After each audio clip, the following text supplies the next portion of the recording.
December 4 నుండి విజయవాడ చందన brothers లో discount change 5,000 రూపాయల అన్ని రకాల వస్త్రాల కొనుగోలుపై వెండి ఉచితం. బుధవారం ఉదయం 7:27 ప్రాంతంలో భూకంపం రావడం అటు తెలంగాణ, హైదరాబాద్ ప్రాంతాల్లో ఒక్కసారిగా ప్రజలని ఉలిక్కిపడేలా చేసింది.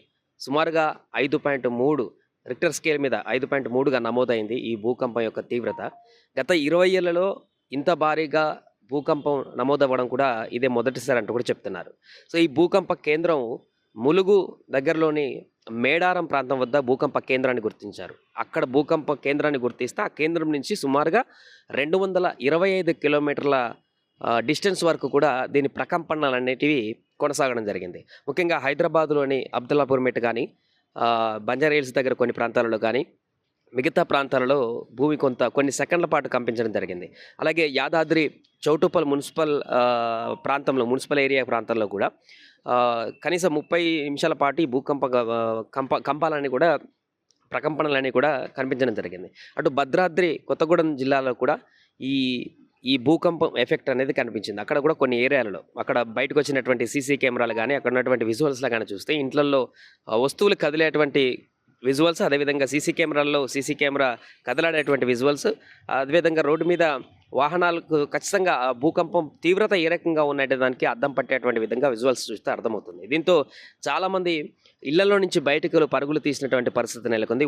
ఉదయమే మార్నింగే బుధవారం ఉదయం ఈ రకమైనటువంటి ఒక ప్రకంపనలతో అయితే ప్రజలందరూ కూడా ఏం జరుగుతుందో కూడా కాసేపు అర్థం కానటువంటి పరిస్థితి. జనరల్గా భూకంపాలు అంటే ఇంకెక్కడ చూస్తుంటాం, కానీ హైదరాబాద్ నగరంలో ప్రకంపనలు రావడం, అది కూడా ఎక్కడో మేడారం భూకంప కేంద్రంగా ఉంటే ఆ కేంద్రం నుంచి 225 కిలోమీటర్ల డిస్టెన్స్ వరకు ఉన్నటువంటి ప్రకంపనలు అనేవి హైదరాబాద్కు కూడా రావడం, హైదరాబాద్లో ఉన్నటువంటి బంజారా హిల్స్ ప్రాంతాల్లో కానీ, అబ్దుల్లాపూర్ మెట్ ప్రాంతాల్లో కానీ, హయత్ నగర్లో కానీ, వనస్థలిపురంలో కానీ ఈ ప్రకంపనలు కొంతసేపు ఎక్కువగా కనపడడంతో ఒకసారిగా ప్రజలందరూ ఏం జరుగుతుందో తెలియక బయటకు వచ్చేటువంటి పరిస్థితి అయితే నెలకొంది. కొన్ని ప్రాంతాల్లో వచ్చినట్టుగా కూడా తెలియలేదు. స్లైట్గా సీసీ కెమెరాలో మాత్రమే కదిలినటువంటి దృశ్యాలు కనిపించాయి, కానీ ప్రజలు ఆందోళన పడేటువంటి పరిస్థితి లేదు. సో ఆ రకంగా ఈ ప్రకంపనలు అనేటివి ఉదయం కొనసాగాయి. సుమారు 7:30 నుంచి 8 గంటల ప్రాంతం, అర్ధగంట వరకు కూడా అక్కడ కొంతగా ఈ ప్రాంతాలన్నింటిలో కూడా 225 కిలోమీటర్ల దూరంలో ఉన్నటువంటి ప్రాంతాలన్నింటి కూడా ఈ అంతా కూడా కొత్తగూడెం, మనుగూరులో కానీ, భద్రాచలం, చెర్ల, చింతకాని, నాగులవంచ, ఇల్లందు ప్రాంతాల్లో కూడా ఈ ప్రకంపనలు అనేటివి రావడం జరిగింది. ఇక ఉమ్మడి ఖమ్మం జిల్లాలో సుమారు 3 సెకండ్ల పాటు కూడా ఈ ప్రకంపనలు హెవీగా ఉండడంతో అక్కడ ప్రజలందరూ కూడా భయభ్రాంతులకు గురయ్యారు. సో దీని ఎఫెక్ట్ ఏంటంటే ఇటు మన తెలంగాణనే కాకుండా అటు మన ఆంధ్రప్రదేశ్ రాష్ట్రంలో కూడా కొంతవరకు విజయవాడ పరిసర ప్రాంతాలలో ఉన్నటువంటి కొత్తగూడెం, ఇల్లందు తర్వాత పక్కన ఉన్నటువంటి ప్రాంతాలకు కూడా కొంతవరకు ఈ ప్రకంపనలు కనిపించినట్టుగా చెప్తున్నారు. అక్కడ కూడా ఈ ప్రకంపనలు రావడంతో ఏం జరుగుతుందో ఏంటనేది కూడా తెలియనటువంటి పరిస్థితి. ఉదయం లేసి ఉద్యోగాలకు వెళ్ళేటువంటి వారు రెడీ అవుతుంటారు, స్కూల్ పిల్లలు రెడీ చేసేటువంటి వారందరూ కూడా రెడీ అవుతుంటారు. ఇళ్లలో ఎవరి పనుల్లో వారు బిజీగా ఉంటున్నటువంటి సందర్భంలో ఒక్కసారిగా ఊహించినటువంటి పరిణామం ఉదయమే ఈ రకమైనటువంటి ప్రకంపనలు రావడంతో ఎవరికి ఏం అర్థం కాలేదు, ఏం జరుగుతుందనేటువంటి విషయం కూడా అర్థం కాలేదు. ముఖ్యంగా హైదరాబాద్ లాంటి నగరాల్లో అప్పుడప్పుడు ఏమైనా భూకంపం వచ్చినా కూడా వచ్చిందా అది ఎవరికి చెప్తే కానీ తెలియనటువంటి పరిస్థితి ఉండేది. కానీ ఈసారి కొంత ప్రకంపనలు స్పష్టంగా బయటకు కూడా కనిపించాయి సీసీ కెమెరాలో కానీ. వారు చూస్తే వస్తువులు కూడా కదిలేటువంటి పరిస్థితి నెలకొంది. ఇంత భారీగా రావడం 20 సంవత్సరాలు ఇదే ఫస్ట్ టైం కూడా చెప్తున్నారు. రిక్టర్ స్కేల్ మీద 5.3 తీవ్రతగా నమోదవ్వడం జరిగింది ఇది. సో అక్కడెక్కడో మేడారంలో అడవుల ప్రాంతాల్లో భూకంప కేంద్రంగా నమోదైనటువంటి ప్రకంపనలు అనేవి సుమారు ఇన్ని కిలోమీటర్ల వరకు విస్తరించి ఒక్కసారిగా ప్రజలను అయితే ఆందోళనకు గురి చేసినటువంటి పరిస్థితి నెలకొంది. ఇక దీనిపైన ఇప్పటికే అధికారులు భూకంప కేంద్రాన్ని కనుక్కొని ఈ ప్రకంపనలకు సంబంధించినటువంటి పూర్తి సర్వే కూడా దర్యాప్తు కూడా చేస్తున్నారు. ఇంకా ప్రకంపనలు వచ్చేటువంటి అవకాశం ఉందా, దీనికి కారణాలు ఏంటి, ఇది మళ్ళీ వచ్చేటువంటి అవకాశం ఉంది. అది ఒకవైపు మొత్తం వర్షం వచ్చేటువంటి సూచనలు కనిపిస్తాయి. 2 రోజుల నుంచి కూడా తుఫాన్ ఎఫెక్ట్ తోటి హైదరాబాద్లో కూడా కొంత చల్లటి వాతావరణం, అదేవిధంగా క్లైమేట్ అంతా కూడా క్లౌడీగా ఉన్నటువంటి సందర్భంలో ఈ యొక్క ఊహించని పరిణామంతో ఒక్కసారిగా భయాందోళనకు గురైనటువంటి పరిస్థితి నెలకొంది. అయితే అధికారులు మాత్రం ఎలాంటి భయపడేటువంటి పని అయితే లేదు.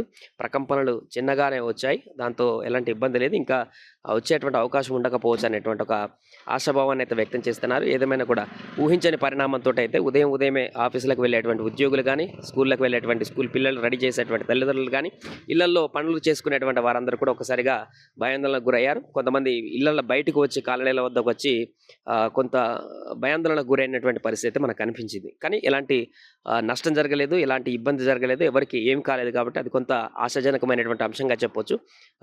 బట్ ఈ భూకంప కేంద్రానికి సంబంధించి మేడారం ఎక్కడో ఉన్నటువంటి మేడారం ప్రకంపన అక్కడ కేంద్రంగా ఉంటే 225 కిలోమీటర్ల వరకు కూడా దీని ఎఫెక్ట్ ఉండడం అనేది అయితే కొంత ఆశ్చర్యానికి గురి చేస్తుంది.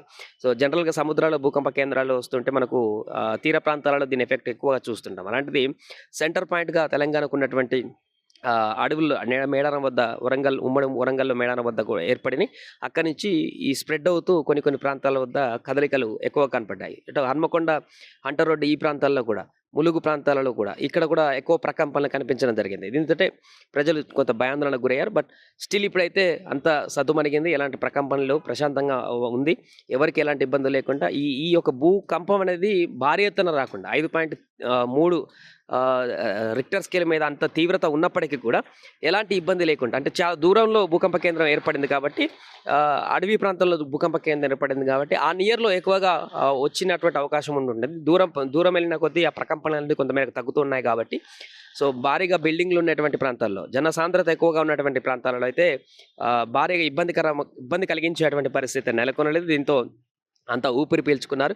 బట్ మరలా వస్తుందా భూకంపం అనేటువంటి ఒక ఆందోళన అయితే ప్రజల్లో నెలకొంది. బట్ అధికారులు అయితే దీనికి సంబంధించినటువంటి భరోసా ఇస్తున్నారు. చూడాలి, భూకంప కేంద్రానికి సంబంధించిన ప్రస్తుత చర్చ అయితే కొనసాగుతున్న నేపథ్యంలో దీనికి సంబంధించి నిపుణులు ఏం సజెషన్ చేస్తారు, అధికారులు ఎలాంటి స్టేట్మెంట్లు ఇస్తారు, మరలా వచ్చేటువంటి అవకాశం ఉందా లేదా అనేటువంటి మాత్రం తెలియాల్సి ఉంది.